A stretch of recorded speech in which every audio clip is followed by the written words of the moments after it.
y también las redes sociales disfrutando ese extremar posiciones, porque en la vida real, a mí me gusta llamar, como dice Zizek, el desierto de lo real, ¿no? Que es el mundo que nos sucede, donde las redes no toman todo el espacio. Esa conversación que se da de modo tan virulento, tan tajante, tan terminante, no sucede así. Lo vemos en digo esto porque conozco las situaciones de muchos centros de salud donde se practican interrupciones legales de embarazos a personas creyentes.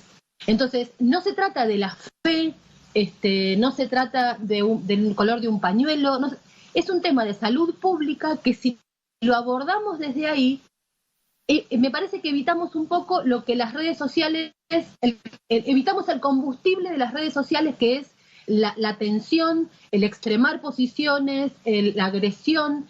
En algo tan sensible, yo creo que lo peor que nos puede pasar es discutir en los términos que nos proponen las redes sociales. Y ahí me parece que todavía estamos, cuando sacamos el debate de las redes sociales y lo llevamos a otro ámbito de lo público, como puede ser el Congreso, no podemos seguir discutiendo en esos términos, sino que hay que negociar.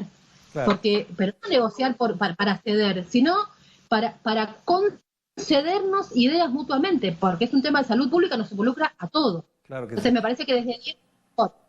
De todas maneras, Mariana, a propósito de lo que mencionaste de la grieta, hace poco leí este artículo de Martín Cortés, La grieta y la pasión por la moderación, que me pareció espectacular para entender efectivamente de qué manera se están entendiendo esta ruptura cuando hay propuestas de la antigrieta. Entonces te planteo, efectivamente las redes sociales están amplificando esa grieta, o desde qué lados, para cambiar el enfoque, se puede aminorar esa grieta para que nos entendamos como seres humanos, entendamos al otro, más allá de nuestras diferencias, obviamente, pero esta grieta, como dice Martín Cortés, está generando incluso posturas neofascistas en algunos casos.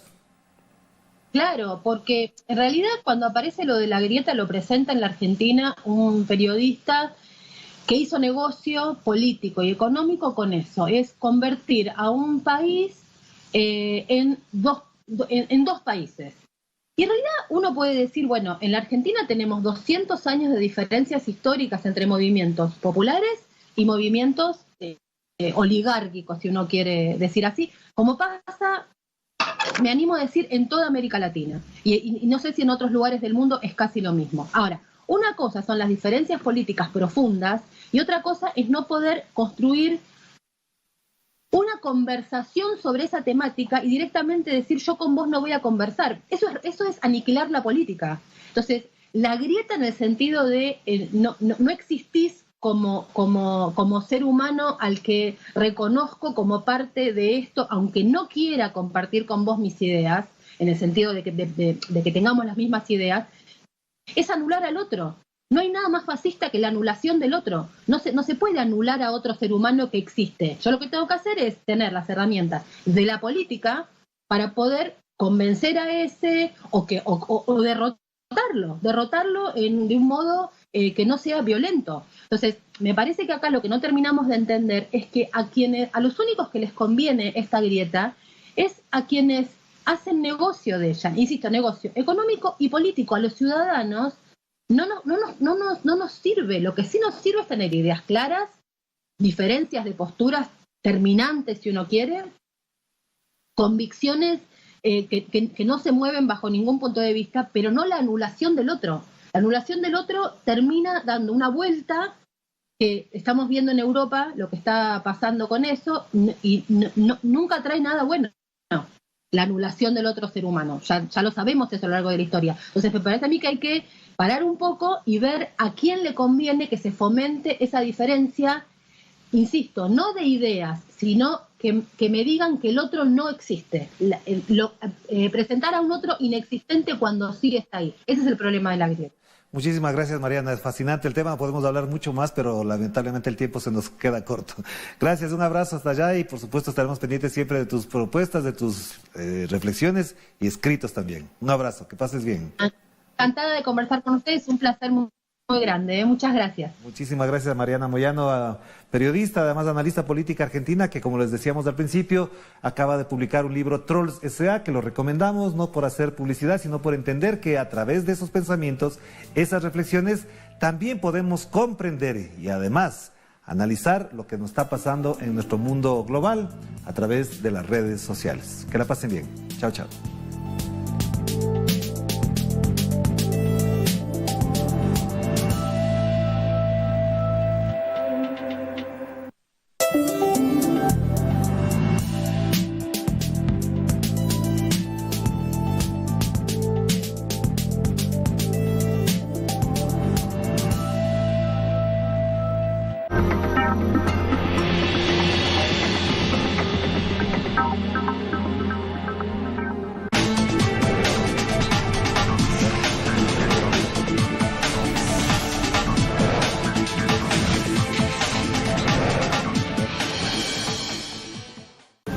La región de Oriente Medio es una de las zonas más conflictivas en el último siglo.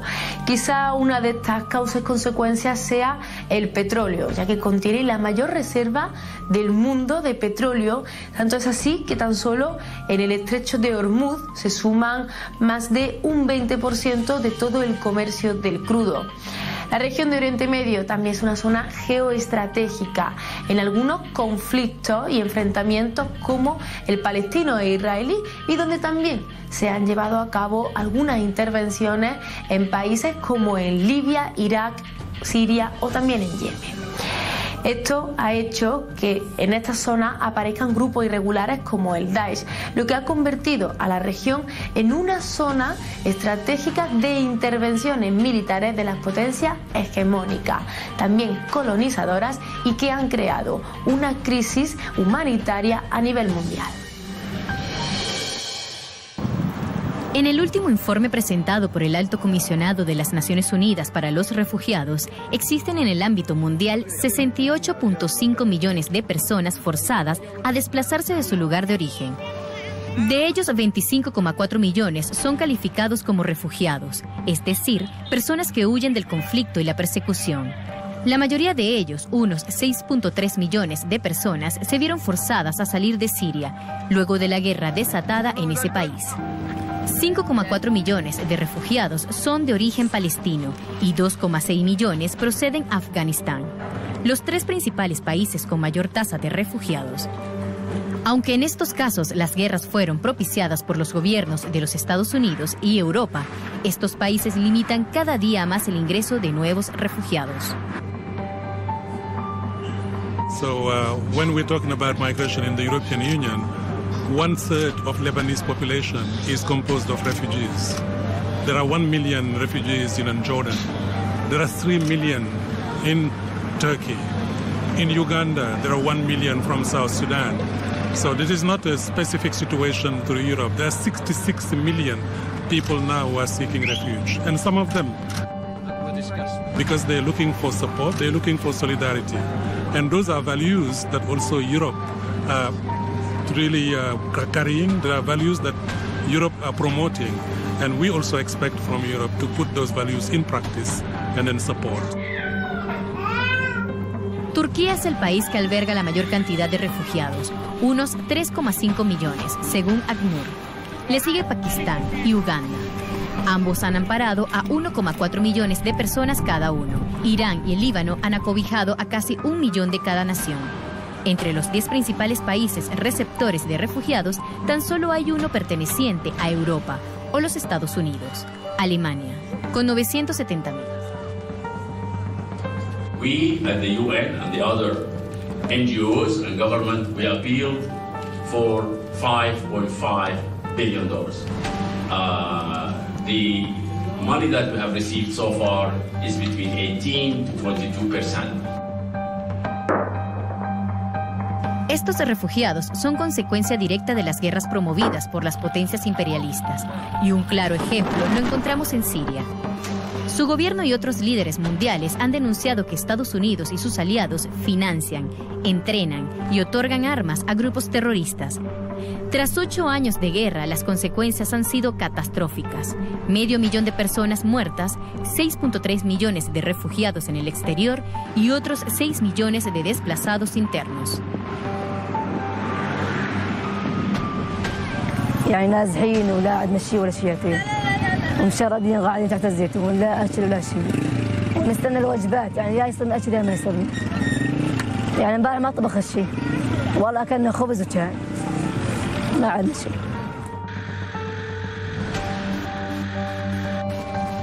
Aunque los combates persisten, la derrota militar al Estado Islámico ha animado a muchos sirios a retornar a su hogar.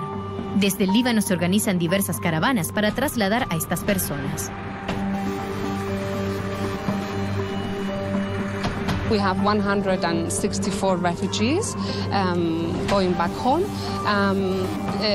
In a few minutes the buses will arrive and we'll take them to Damascus. فإذا فضلنا نرجع لبلدنا أحسن وأضمن وأريح وأسلم إن شاء الله. خلص اللي بده يرجع على بلده يرجع. خلص الدنيا صارت أمن وأمان بسوريا.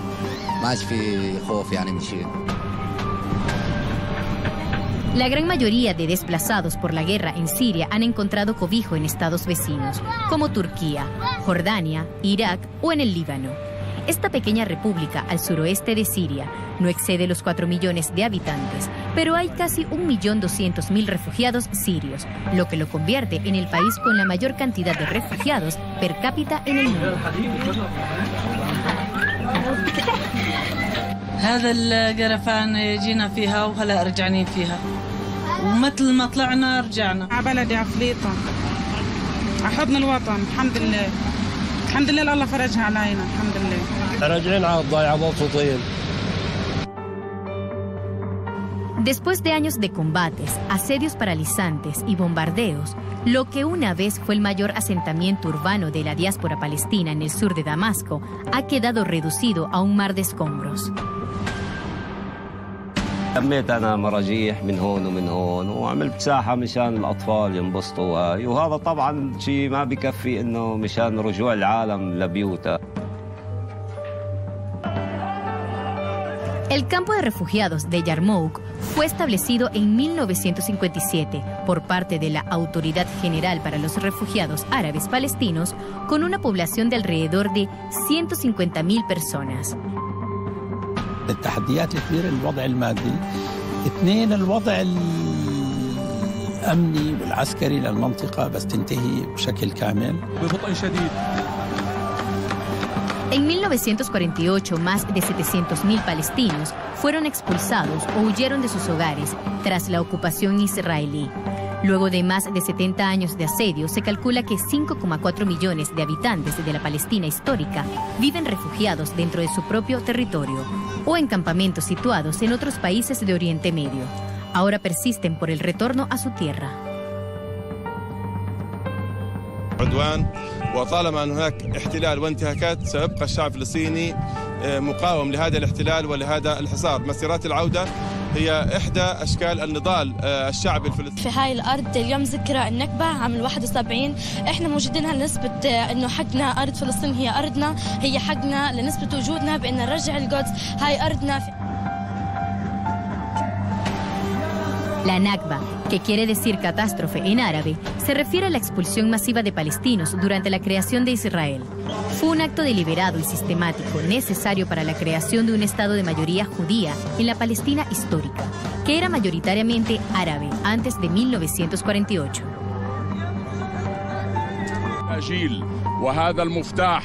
الذي سنبقى على العهد متمسكين به إلى أن نعود إلى بيوتنا التي هجر منها أهلنا في عام 48.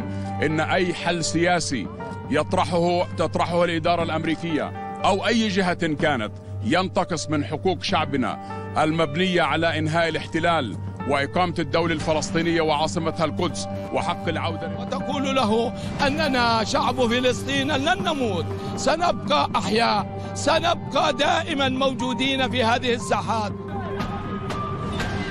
La situación de los refugiados se recrudece en los estados que están bajo conflictos bélicos. La posición estratégica de Libia en el norte de África convirtió a esta nación en un destino laboral próspero para refugiados y migrantes. Muchos utilizaban esta vía para embarcarse desde sus costas camino a Italia. La ruta es la más transitada después del cierre de la ruta de los Balcanes, producto de un pacto entre la Unión Europea y Turquía, firmado en 2016. We have relocated more than 150 vulnerable refugees from Ain Zara detention center, where the clashes were happening, to UNHCR's gathering and departure facility in Tripoli. بالرغم ان هذا حيؤثر سلبا يعني حتى لو مش الان في المستقبل حيسبب مشاكل صحيه للاطفال. Otro de los conflictos más cruentos en los últimos años es la guerra en Yemen. Para la ONU, la situación en este país es el peor desastre humanitario causado por el hombre. El conflicto escaló en 2015, cuando Arabia Saudita y otros 8 países árabes apoyados por Estados Unidos, Reino Unido y Francia lanzaron ataques aéreos contra los hutíes, un grupo rebelde acusado por la coalición saudí de ser financiado por Irán. خروجنا اليوم لإبراز رسالتنا للعالم بأننا نتعرض لغزو جديد من طراز جديد تقوده مملكة آل سعود كوكيلة حصرية للمشروع الصهيوني. Desde que inició el conflicto han sido desplazados de sus hogares cerca de 2 millones de personas, el 76% de las cuales son mujeres y niños.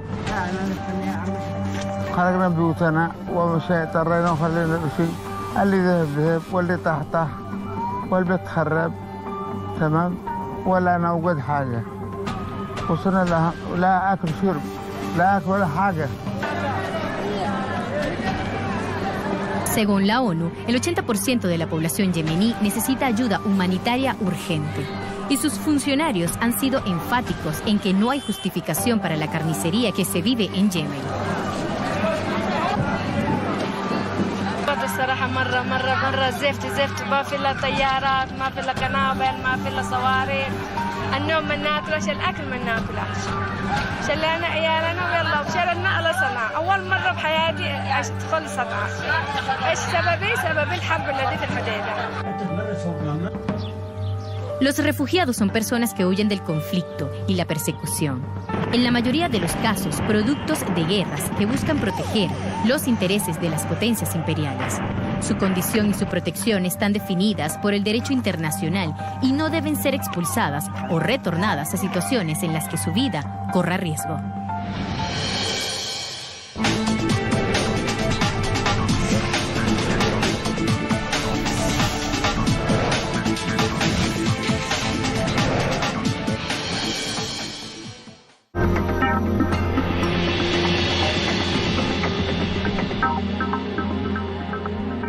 Telesur expone el panorama promovido por las medidas unilaterales del gobierno estadounidense.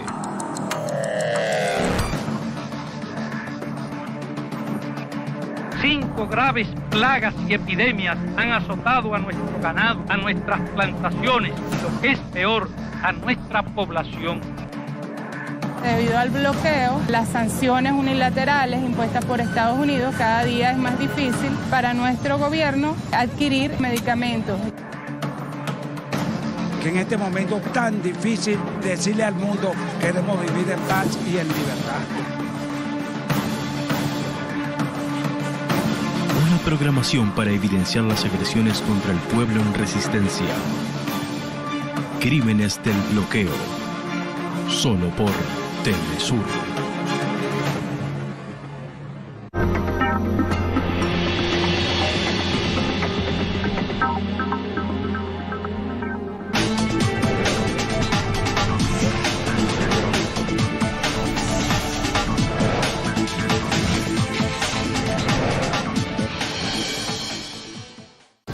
Los conflictos bélicos y las intervenciones militares de potencias extranjeras en la región de Oriente Medio ha hecho que se convierta también en una de las zonas más inestables de todo el planeta. Los estudios internacionales demuestran que alrededor del 80% de las personas migrantes y refugiadas que conocemos hoy en día huyen de estos conflictos bélicos. Otro de los motivos también es la pobreza y el hambre. Sin embargo, pedir protección internacional por huir de una guerra son situaciones que estamos viviendo y padeciendo hoy en día y a las que estamos siendo testigos como las personas migrantes y refugiadas que cada día se juegan la vida a falta de vías seguras en el mar Mediterráneo intentando cruzar desde Libia hasta Europa.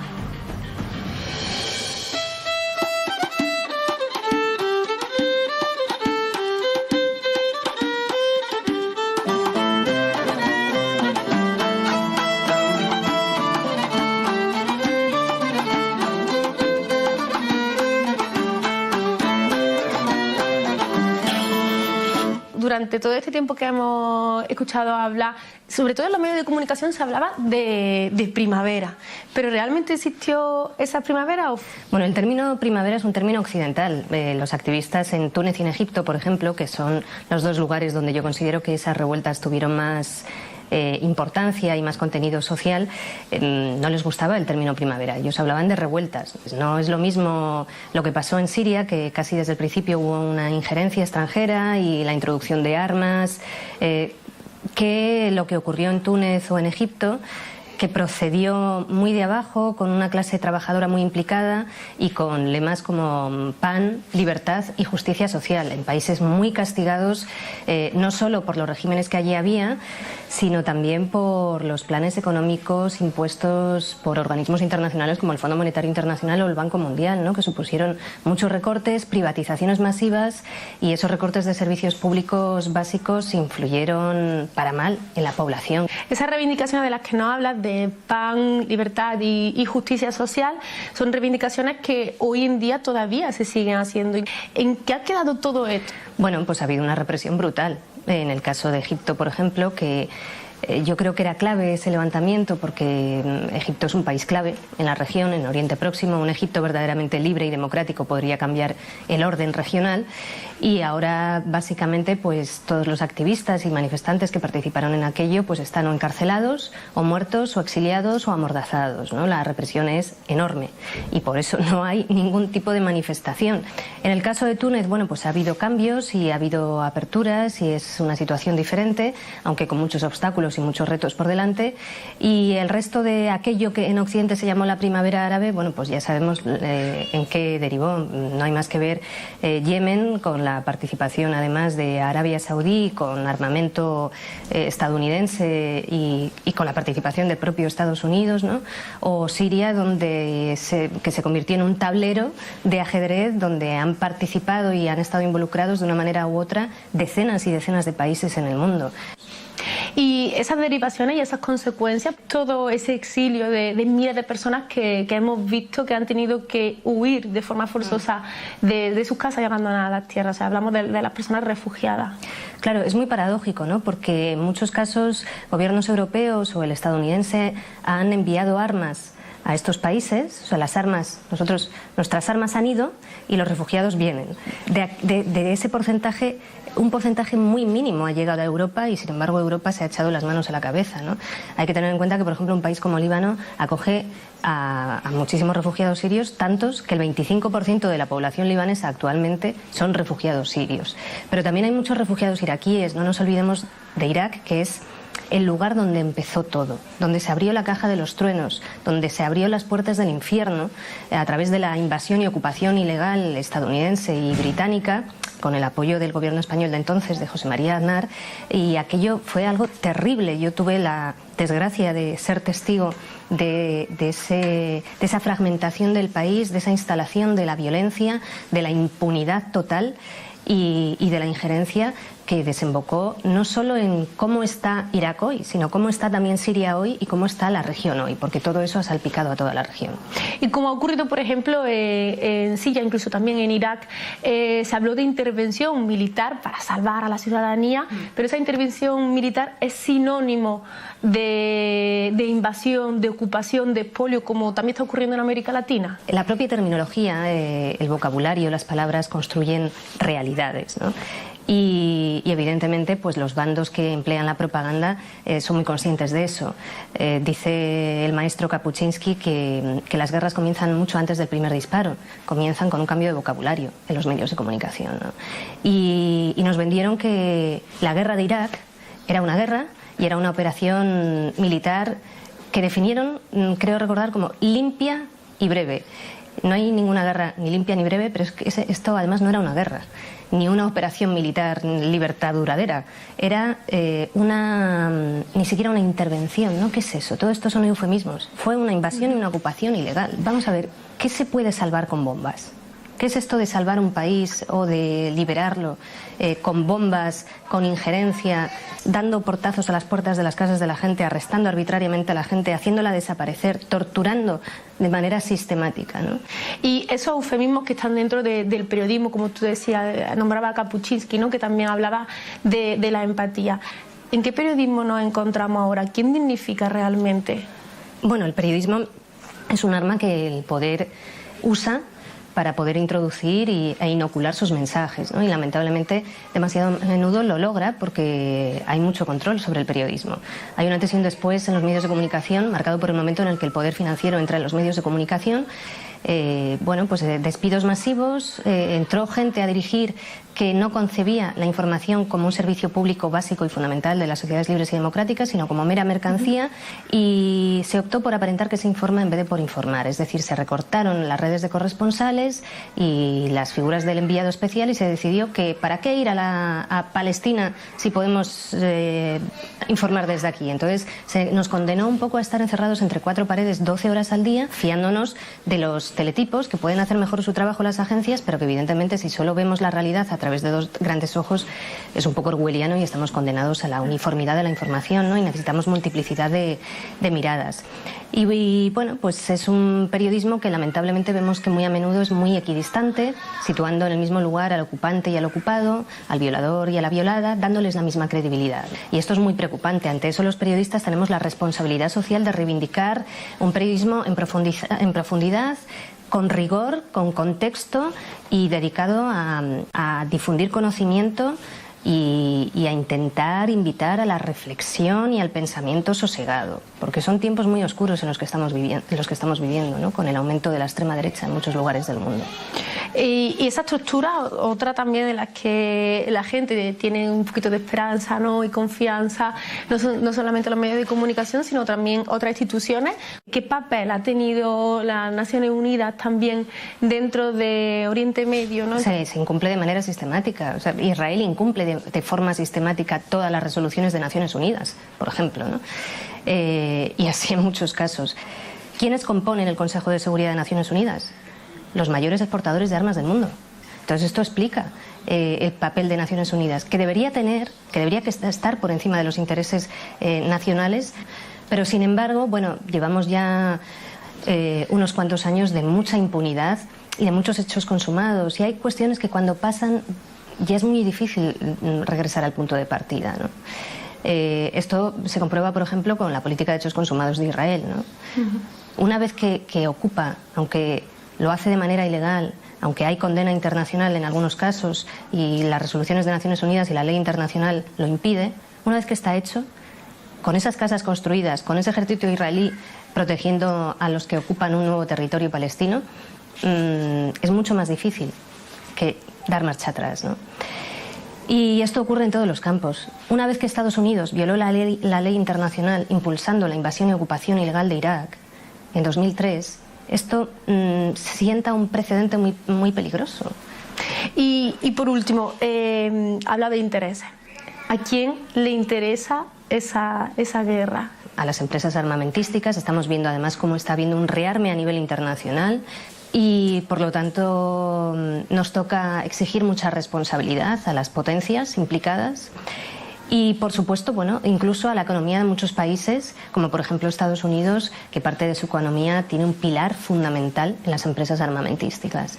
Y lamentablemente, bueno, pues vemos que se opera en función de estos intereses. Pues sigamos exigiendo y sobre todo que el periodismo sirva para hacer justicia social. Gracias, Olga. A ti, un placer.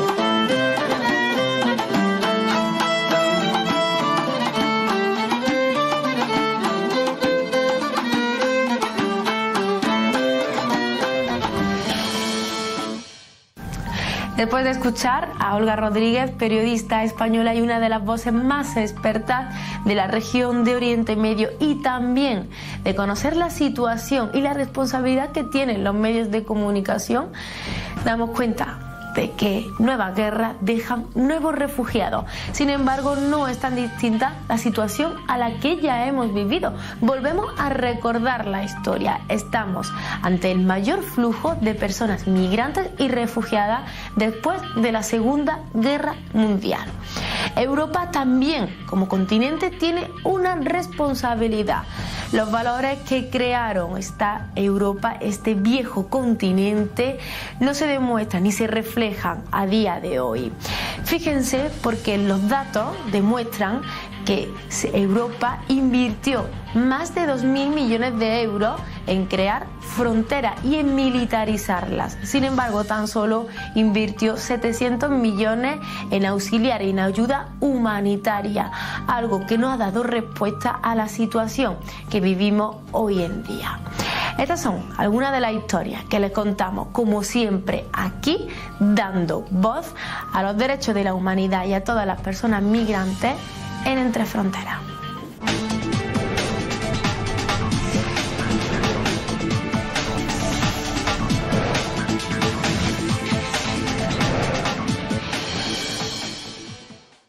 Un espacio donde se exponen todas las visiones.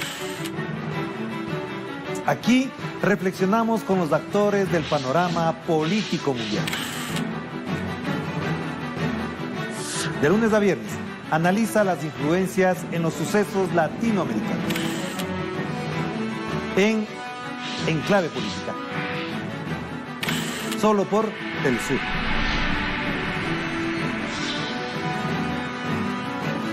Dos grandes canales unen sus experiencias para encontrarse en las culturas que representan. En una nueva entrega de Prisma, celebra los 500 años de la capital cubana al mejor ritmo de La Habana. Rememora las vivencias de la última dictadura militar en Chile con una historia necesaria. Refresca tu manera de pensar con Iván Puig, un artista mexicano que transforma objetos simples en arte. Además, comparte las tradiciones milenarias en el camino de la seda en China. América Latina y China se redescubren en una coproducción de CGTN y Telesur. Prisma, la cultura que nos ilumina. Sábado, por Telesur.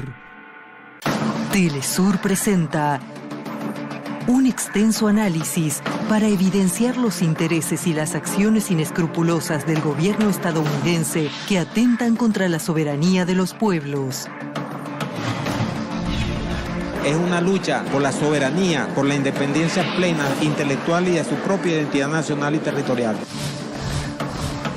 Esas medidas dañarán gravemente al sector cuentapropista de la economía cubana. Nuestra América es un territorio en disputa, pero en Venezuela es una disputa que se suma que ese pueblo, debajo de sus pies, tiene las reservas de petróleo más importantes de este mundo. Crímenes del bloqueo, solo por Telesur. Los obreros abandonaron su trabajo en las fábricas y se dirigieron en manifestación y columnas al centro de la ciudad. Allí, ingresando al urbe por varios puntos, la policía no fue suficiente para contenerlos.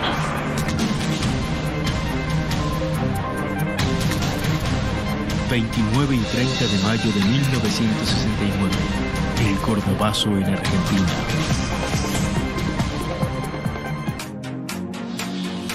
Te alistas, corres, lanzas, golpeas, nadas, esquivas. Es un esfuerzo constante para mirarlo en Deportes Telesur. De lunes a viernes, solo por Telesur.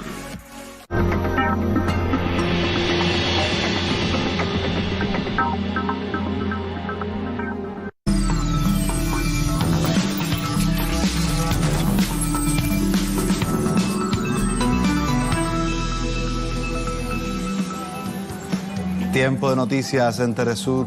Santrich ya está en libertad. En entrevista exclusiva para nuestra cadena informativa, el congresista de Fuerza Alternativa Revolucionaria del Común confirmó que conocía sobre la intención de su extradición cuando iba a ser liberado el pasado 17 de mayo. Más información: continúa el paro nacional en Honduras contra las reformas impulsadas por el gobierno del presidente Juan Orlando Hernández. Fuertes protestas paralizaron el aeropuerto de Tegucigalpa, le contamos en breve. Y en Estados Unidos, un activista podría llegar a enfrentar hasta 20 años de prisión por ayudar a los migrantes en una zona fronteriza. De todo esto y más, ampliamos a continuación.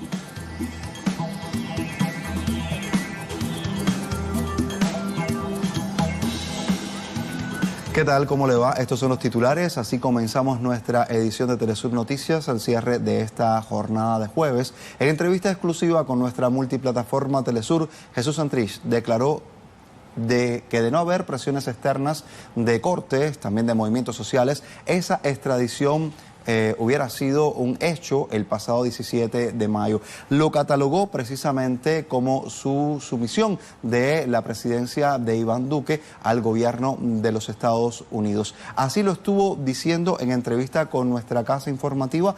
Presentamos a continuación un fragmento de esa entrevista. Yo logré relacionamientos suficientes que me permitieron tener con certeza la noticia de que se iba a declarar la conmoción interior y se iba a hacer por decreto mi extradición, y que incluso se alcanzaron a colocar aviones en Catam para proceder así. Afortunadamente esto fue abortado por la presión que sintió el establecimiento. Entonces yo pienso que siempre hay una situación de peligro por esa sumisión que hay a las órdenes del Departamento de Estado de Estados Unidos. Durante esta entrevista, Santrich negó su vinculación con negocios ilegales, ello en relación con los cargos imputados en su contra por supuesto narcotráfico tras los acuerdos de paz del año 2016, cargos sobre los cuales no se encontraron pruebas. Así es como lo ha dicho Santrich. Porque yo quería que llegaban las pruebas para hacer la controversia de esas pruebas. Entonces todo lo que se ha manejado es mediático. Quien analice los audios, los videos, la correspondencia que yo he tenido en cualquier circunstancia, se va a dar cuenta que lo que han dicho son mentiras. Jamás de mi boca ha salido una palabra, una insinuación, algo indirecto que indique que yo he estado implicado en negocios ilegales. Referente a su intento de suicidio mientras estuvo detenido, Santrich declaró que consideró ese hecho como una acción simbólica patriótica ante la información que recibió referente al plan del gobierno colombiano para ordenar su posible extradición rumbo a los Estados Unidos. Salieron los abogados que ya me habían dicho que por fallo y por habeas corpus se me daba la libertad. Cuando ya me estaban encerrando me enteré del plan del gobierno para extraditarme. Entonces yo tomé la decisión de una acción de patria o muerte. Prefería quedarme aquí en Colombia dejando un ejemplo de dignidad. No es un problema psiquiátrico ni de depresión. Dejar un ejemplo de dignidad y no de sometimiento al imperio. Pero después de esa hora, que fue más o menos a las 11:10, después de que procedí con las heridas que hice en mi cuerpo, no tengo claridad de qué ocurrió. Apenas estoy recogiendo bien las versiones de qué ocurrió. Yo volví a tener conciencia de lo que sucedía cuando volví al búnker 4 días después.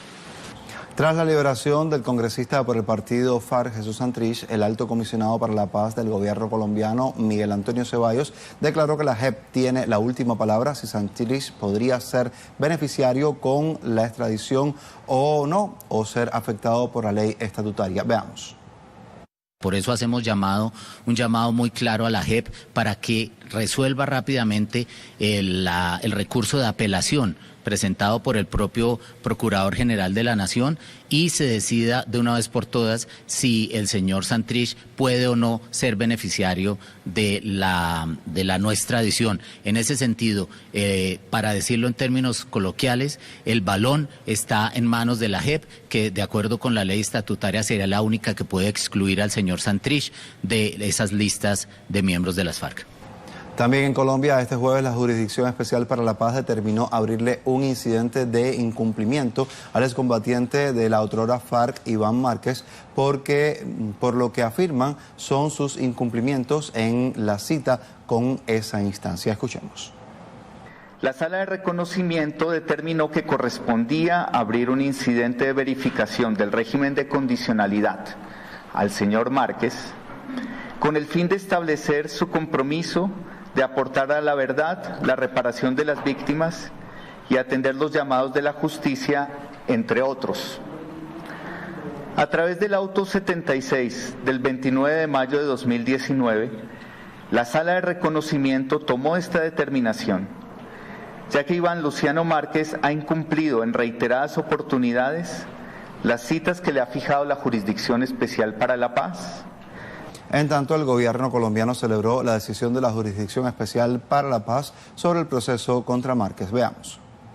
La falta de voluntad y la expresión contraria al proceso de paz que ha tenido Iván Márquez cuando dice que fue un error dejar las armas, le han dado pie y razones suficientes a la JEP para considerar que el señor Iván Márquez no está cumpliendo con el régimen de condicionalidad para tener los beneficios de la JEP.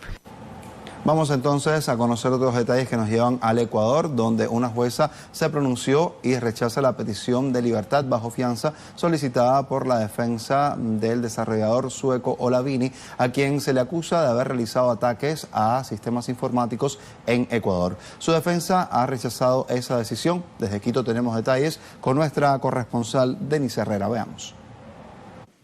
La jueza de garantías penales, Yadira Proaño, negó el pedido de caución solicitado por la defensa del desarrollador de software libre Olavini. Según la jueza, no existen las garantías necesarias para asegurar la presencia del ciudadano sueco en el proceso penal. Resolución cuestionada por la defensa de Vini.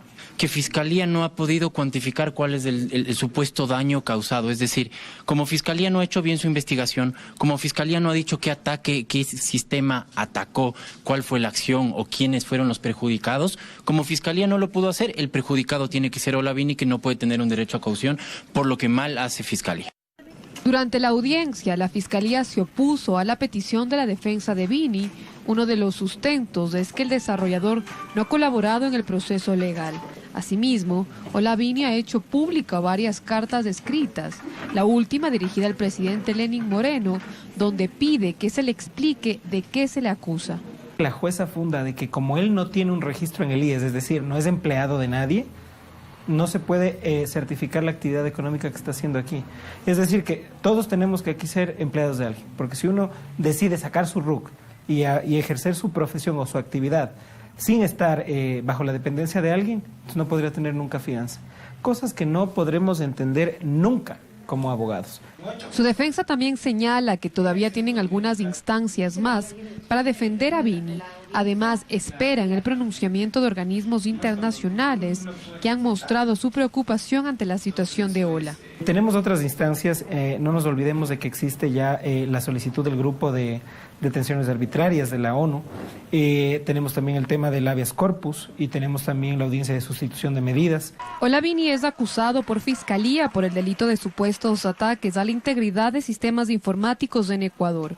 A pesar de que hasta el momento no se ha comprobado qué sistemas atacó o cuál sería la afectación ocasionada por Vini, las autoridades ecuatorianas sostienen que él es el culpable de este delito, generando fuertes críticas por profesionales, organizaciones sociales y ciudadanía en defensa del uso del software libre a nivel nacional e internacional. Denise Herrera, Telesur, Ecuador. La información nos lleva más al sur, vamos al Brasil. Se realizó este jueves segunda movilización de estudiantes, trabajadores que rechazan los recortes financieros a la educación, entre otras tantas medidas de ajuste social implementadas por el actual gobierno del presidente Jair Bolsonaro. Manifestantes rechazaban el recorte del 30% en el ámbito de la educación aprobado para el presupuesto de este año 2019, lo cual denunciaron estos manifestantes afectaría de forma grave la calidad de la universidad pública. Los ciudadanos igualmente exigen el cese de financiamiento del sector educativo. También denuncian la propuesta de reforma jubilatoria del gobierno de Jair Bolsonaro, que de ser aprobada elevaría el tiempo de contribución y de trabajo para el acceso a la jubilación de los trabajadores. La situación de las universidades es muy grave. Ellas están bajo una amenaza muy grande con los recortes de recursos para la educación. Yo creo que esta es la gran preocupación de los profesores y estudiantes, de cómo será posible mantener las investigaciones, cómo mantener las universidades funcionando y cómo mantener todos los servicios sociales que las universidades contribuyen aquí en Brasil. Con desalojos violentos se marcó el primer día de paro nacional en Honduras, donde maestros médicos exigieron la cancelación de 2 decretos de emergencia que atentan contra la salud y la educación pública, jornada que se extendió por todo el país y fueron bloqueadas la mayor parte de las principales carreteras. Veamos los detalles en el informe que trae nuestra corresponsal Gilda Silvestrucci. En Tegucigalpa, miles de personas acudieron a las calles, donde se desplazaron por zonas transitadas hasta llegar al aeropuerto internacional de Toncontín. Hoy el pueblo está en las calles, en todo Honduras se ha tomado las calles, las avenidas, exigiendo una sola cosa: que renuncie el narcodictador y toda esa pacotilla de delincuentes que nos gobierna. Vamos a seguir en la calle, vamos a seguir dando la pelea hasta instaurar un gobierno popular. Pero rápidamente inició la represión que dispersó a muchos hacia otros sectores y que se extendió por varias horas.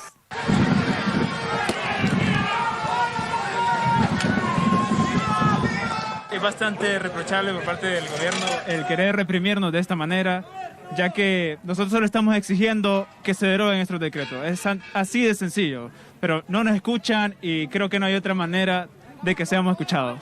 En vez de aumentar el presupuesto, comprar medicinas a paliar la crisis, como dice el supuesto decreto de emergencia prolongado que tiene, entonces él mandó a traer gas del bueno y nos lo ha lanzado hoy en una manifestación pacífica. La participación de la población fue masiva y muchos se mantuvieron contrarrestando las fuerzas policiales que lanzaron decenas de bombas lacrimógenas.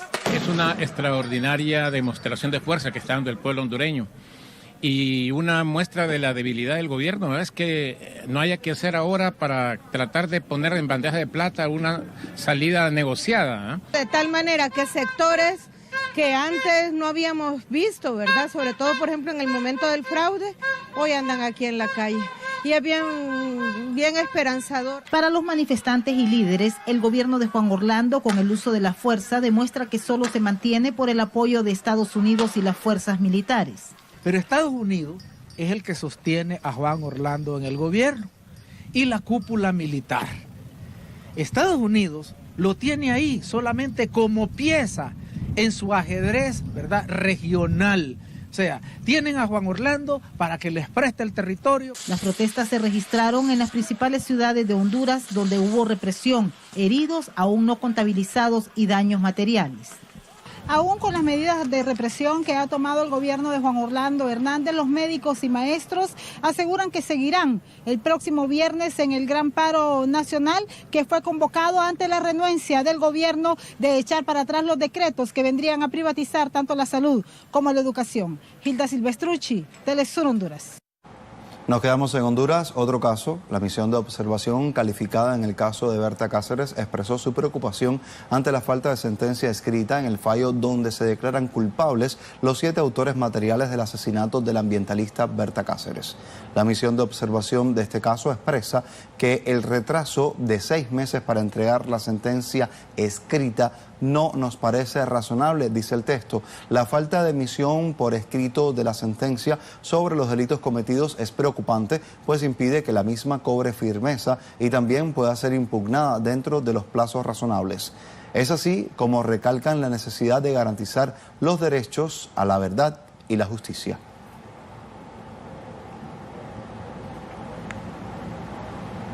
Vamos a Nicaragua. El gobierno, por medio del Ministerio de Economía Familiar, el movimiento ambientalista de Guarda Barranco y también la Federación de Estudiantes de Secundaria promueven allí la creación de huertos escolares en los colegios de esa nación centroamericana. Detalles con nuestra corresponsal María José Díaz. Se combinan. Entre risas, pero atentos, aprenden a sembrar poco a poco, limpian, preparan la tierra. un esfuerzo que involucra a los alumnos, maestros y luego a las familias. Nos ayuda a nosotros en lo que es la alimentación, ya que de esta manera obtenemos los alimentos de una forma en la que no utilizamos ningún químico. También aprendemos los valores como el cuidado de la madre tierra, al ambiente, y esto lo llevamos en práctica a nuestra casa y logramos tener un alimento sostenible y saludable para toda nuestra familia. Nos ayuda a complementar las comidas en la escuela y asimismo tener un nuevo conocimiento nos ayuda a nosotros a crecer como personas.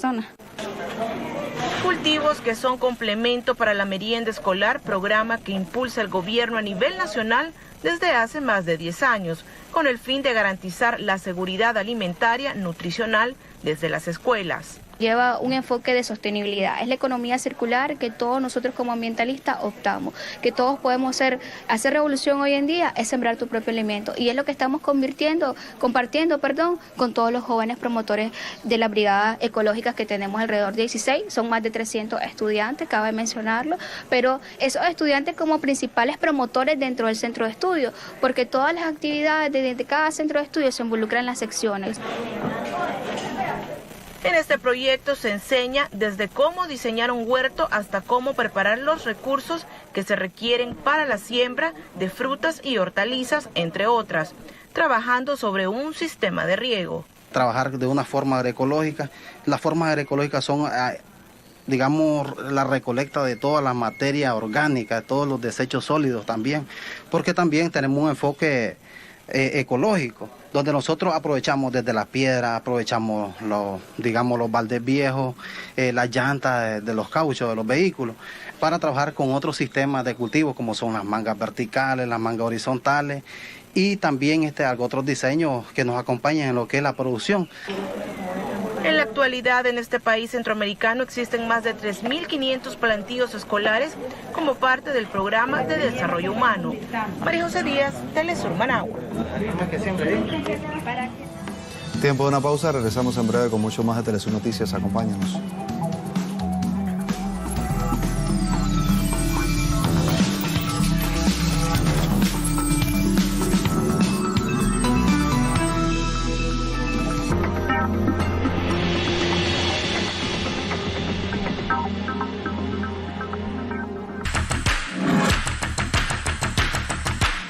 Tierra adentro, en Venezuela tenemos claro el panorama, pero tierra afuera, los medios de comunicación son quienes van marcando línea.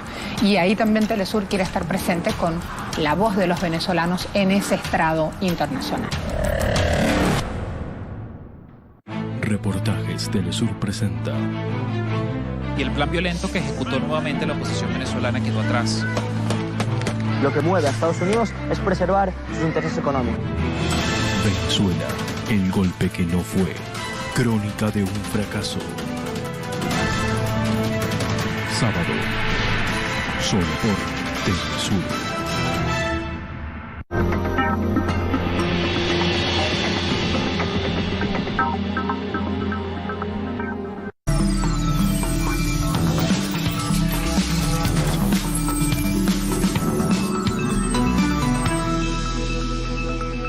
Regresamos con información que nos lleva a México. Organizaciones sociales se movilizaron en el marco de la Semana Internacional del Detenido Desaparecido.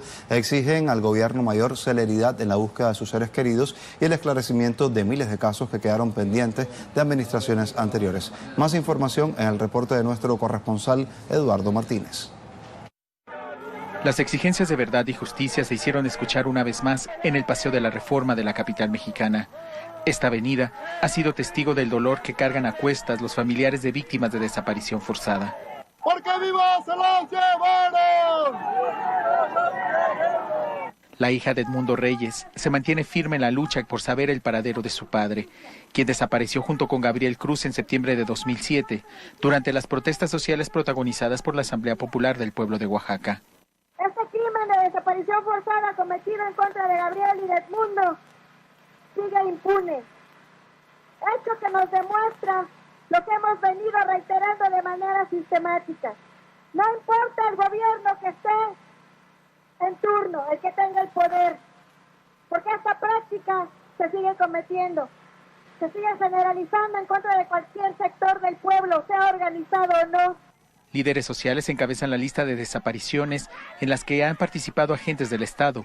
Tan solo entre 2006 y 2018, el Comité Cerezo ha documentado más de 170 casos y otros más han sido asesinados. 250 luchadores sociales ejecutados de manera extrajudicial, pero efectivamente a partir del 2006 se masificó estas políticas de desaparición y ejecución y efectivamente han afectado ya no solamente al disidente político, sino al conjunto de la sociedad. Sin embargo, durante los gobiernos de Felipe Calderón y Enrique Peña Nieto, se registraron más de 40,000 desapariciones, según el Registro Nacional, cuya última actualización fue hace más de un año.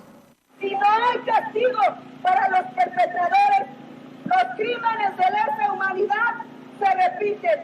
Los perpetradores permanecen en las instituciones con la venia de cometer más flagelos de esta magnitud.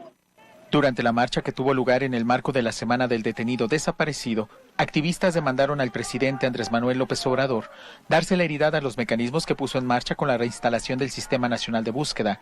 También esperan que la pacificación del país pueda llegar de la mano de la Guardia Nacional, elemento clave, según el mandatario, en la estrategia de combate a la inseguridad. Eduardo Martínez, Telesur, Ciudad de México. Vamos más al norte de Luisiana, se suma la ola de estados que prohíbe el aborto, con la particularidad de que la ley será firmada por el gobernador John Bel Edwards. Importante decir, es un demócrata, un partido que tradicionalmente ha estado en favor del aborto. Más temprano, nuestro corresponsal Jorge Gestoso preparó el siguiente informe. Muchas gracias. Luisiana se está sumando a la ola de estados que están restringiendo el aborto. Ya son 9 en lo que va del año, pero con la particularidad de que en esta ocasión la ley que restringe el procedimiento la va a firmar el gobernador, que es un demócrata, partido que tradicionalmente está a favor del aborto. El gobernador John Bel Edwards no es el único demócrata en estar a favor de la ley en Luisiana. También este senador. Hoy nos unimos a miles en Luisiana y a millones de norteamericanos en todo el país para llevarles este mensaje a Estados Unidos y al mundo. Elegimos enfrentar la cultura de la muerte. La ley prohibiría los abortos después de las 6 semanas, cuando se detecte el latido en el feto, lo que es mucho antes de que la mayoría de las mujeres se dan cuenta que están embarazadas. Nada es más preciado para nosotros que un latido. Nuestro corazón es el órgano más importante que tenemos y el latido es la mayor indicación de que hay vida. La ley busca provocar una batalla legal que llegue hasta la Corte Suprema, hoy por hoy de mayoría conservadora y en contra del aborto, y tratar de revertir el derecho a abortar vigente en los Estados Unidos desde 1973, con el histórico fallo del caso Roe versus Wade. La senadora y precandidata presidencial demócrata Kamala Harris ha sido tajante en su posición a favor del derecho al aborto y cuestiona la legalidad de estas leyes aprobadas a nivel estatal y no federal. Mientras tanto, el director de Disney dijo que de pasar la ley restringiendo el aborto en Georgia, ley similar a la de Luisiana, su empresa podría dejar de producir en ese estado. Pienso que si se aprueba la ley nos va a ser muy difícil producir ahí. Dudo que lo podamos hacer. No creo que mucha gente de la que trabaja para nosotros quiera trabajar ahí y debemos atender sus deseos en este tema. En los últimos años, la derecha y la extrema derecha aquí en Estados Unidos han tratado de que la Corte Suprema de mayoría derechista vuelva a estudiar la constitucionalidad del derecho al aborto. Y desde la llegada al poder de Donald Trump, que ya nombró a 2 jueces conservadores, de un total de 9, Neil Gorsuch y Brett Kavanaugh, las posibilidades de que prohíban el aborto están teniendo para ellos renovadas esperanzas. Ahora regresamos contigo a estudios. Agradecemos a Gestoso este informe más reciente enviado. Nos quedamos en Estados Unidos. Un activista podría llegar a enfrentar hasta 20 años de prisión debido a que ayudó a migrantes en la zona fronteriza. Alina Duarte, nuestra corresponsal, tiene detalles en su informe. Por dar agua, comida y ropa limpia a migrantes, el activista Scott Warren podría pasar 20 años en prisión luego de ser acusado por estas razones de conspirar y albergar migrantes indocumentados. Me informaron que me iban a arrestar y me arrestaron por albergar. En entrevista con el medio estadounidense Democracy Now!, Warren señaló que su detención en enero del año 2018 ocurrió el mismo día en que su organización No More Deaths, No Más Muertes, diera a conocer su informe sobre cómo las agencias de control de fronteras de Estados Unidos están impulsando una crisis de personas desaparecidas. El reporte fue publicado esa misma mañana. Los agentes estaban vigilando el lugar donde estaba y me arrestaron esa tarde. En el informe de la organización se aborda la desaparición de decenas de miles de migrantes y refugiados en el desierto a lo largo de la frontera entre Estados Unidos y México. Describe lo que llaman métodos de captura mortal de la patrulla fronteriza, la falta de respuesta de emergencia dada la discriminación a la comunidad migrante y la destrucción de ayuda humanitaria. Las cosas que realmente se volvieron virales fueron un par de videos que mostraban a los agentes destruyendo el agua, lanzando el agua. Sin embargo, las agresiones contra la comunidad migrante lejos están de ser solo ejecutadas por la administración de Donald Trump. Grupos xenófobos se han organizado tanto para apoyar en la detención de migrantes como en la construcción del muro fronterizo en el que el magnate ha puesto el acento. Con base en donaciones económicas de sus simpatizantes, estos ya han comenzado la construcción de un muro de barrotes de acero a lo largo de 800 metros entre Texas y Nuevo México frente a la ciudad mexicana de Ciudad Juárez. Alina Duarte, Telesur, Washington, D.C. Y el presidente de los Estados Unidos anunció una medida arancelaria para castigar a México, país que responsabiliza del supuesto flujo de migrantes irregulares hacia su país, Estados Unidos. La resolución de la Casa Blanca estipula el incremento gradual de 5% en todos los aranceles hacia México. Durante este jueves, así lo dio a conocer el presidente de los Estados Unidos, Donald Trump, quien informó que esa medida entraría en vigor desde el 10 de junio venidero. En ese sentido, el gobierno de Washington exige al gobierno mexicano detener completamente el flujo de migrantes irregulares rumbo a los Estados Unidos, situación que, según la opinión de expertos, analistas dicen que podría generar otro conflicto arancelario, pero esta vez en el hemisferio occidental para Estados Unidos.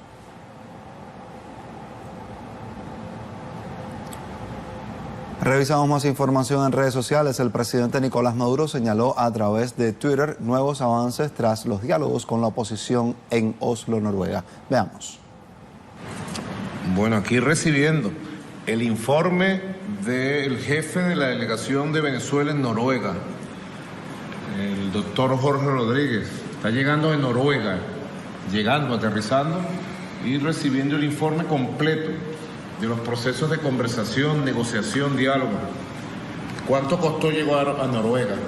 Meses de conversaciones secretas que las condujo el doctor Jorge Rodríguez y un equipo de especialistas.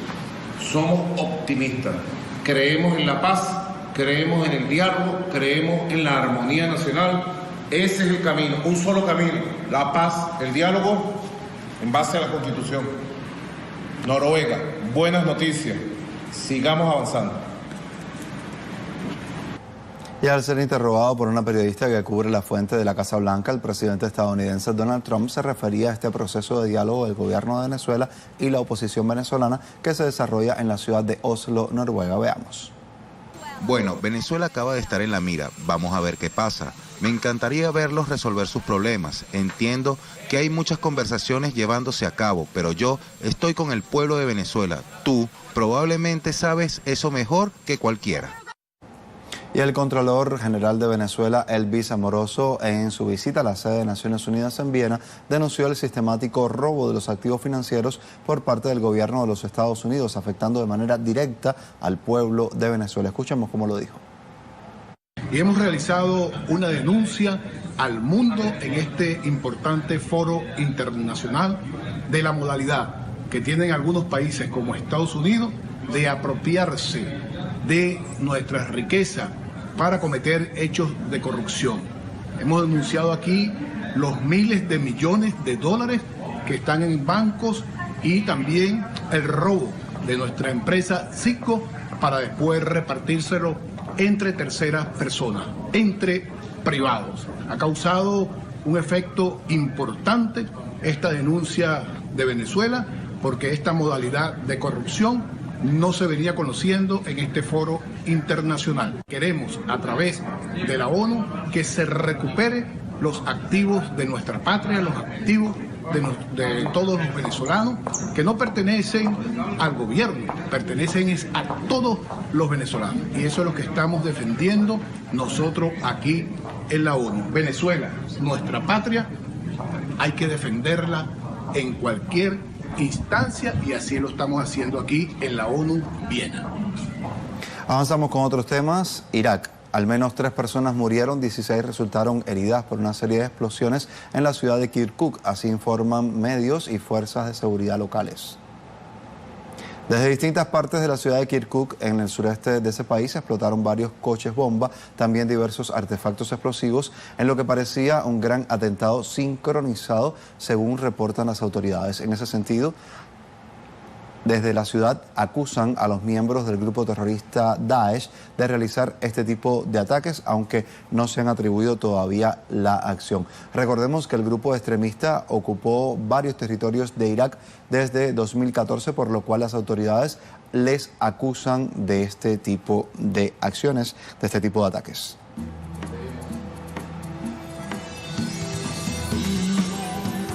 Así llegamos al final. Más información a través de nuestra red informativa Telesur. Hasta la próxima.